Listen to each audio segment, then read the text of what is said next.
Although we're spending billions of dollars on fancy new types of chemotherapy, the overflowing sink that is cancer treatment is expected to rise by about 70% over the next 2 decades, because drugs are being used to merely mop up the mess rather than turn off the faucet.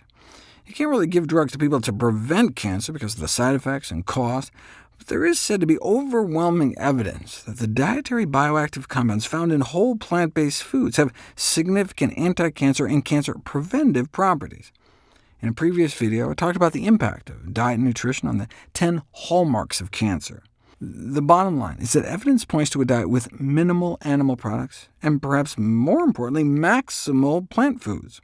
Some foods that appear to be particularly beneficial include fruit, especially berries, a variety of vegetables, especially greens, legumes, which are beans, split peas, chickpeas, and lentils, nuts and seeds, especially flax seeds, mushrooms, onions, garlic, herbs and spices, for example turmeric, and as a beverage, green tea.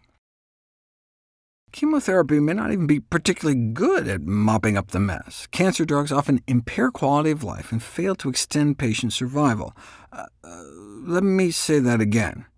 You're paying for drugs, maybe selling your house to pay for drugs, that may just be making your life worse for no benefit. Some have suggested we demand at least 3 months of extended life from pharmaceuticals. But if we demand that chemo actually works, might they give up altogether? On the other hand, maybe by mandating clinically important benefits— what a concept— maybe Big Pharma would reallocate resources towards targeting the more critical cancer processes, like metastatic spread, because it's the tumor metastasis that accounts for 90% of cancer-related deaths. Who cares if some drug shrinks your primary tumor if it's spreading and cutting your life just as short? What about controlling metastatic cancer with some of those natural bioactive compounds in plants?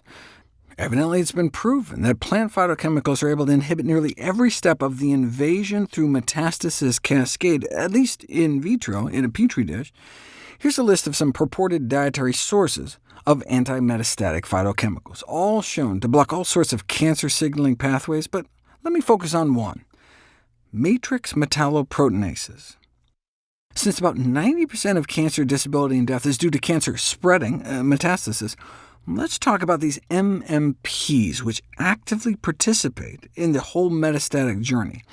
Matrix metalloproteinases are enzymes that allow the cancer to tunnel through the surrounding flesh and invade the lymph or blood vessels, and then enable it to burrow in and grow somewhere else. So Big Pharma developed matrix metalloproteinase inhibitor drugs, which worked great in animal models, but caused severe side effects when they tried them on humans. So what about using food? There are special proteins in legumes that reduce MMP activity. What else might you expect from a Dr. Lima? But which is the leading legume? Researchers tested 8 different kinds: lupin beans, chickpeas, split peas, black-eyed peas, lentils, and more common beans like kidney black or pinto, fava beans, and soybeans. Which do you think worked best? Without any beans, the matrix metalloproteinase activity churned away at around 100%, and dripping on some protein from pea soup-type peas didn't seem to help much. But the black-eyed peas, lentils, common beans, and fava beans cut enzyme activity by more than 50%. Guess what slashed activity by more than 90%? Lupin beans, chickpeas, and soybeans. Yeah, but does this translate into slowing down the cancer's spread? Researchers plated a layer of human colon cancer cells in a petri dish, and then took a razor blade to clear a strip down the middle. Within 48 hours, the cancer quickly converged to fill the gap. But when a little protein from lupin beans, chickpeas, or soybeans was dripped on, it looked like the cancer cells struggled to close the distance.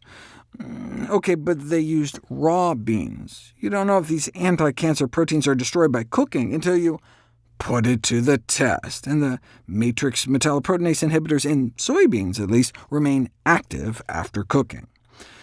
So maybe it's no wonder that dietary legume consumption reduces risk of colorectal cancer. Yeah, but colon cancer, which sprouts from the inner lining of the colon, could potentially come in contact with some of these bean proteins. Presumably they wouldn't get into the bloodstream, Those eating vegetarian do seem to have significantly lower levels of matrix metalloproteinases, but this is just thought to be due to their lower levels of inflammation, similar to the way non-smokers also have lower MMP levels.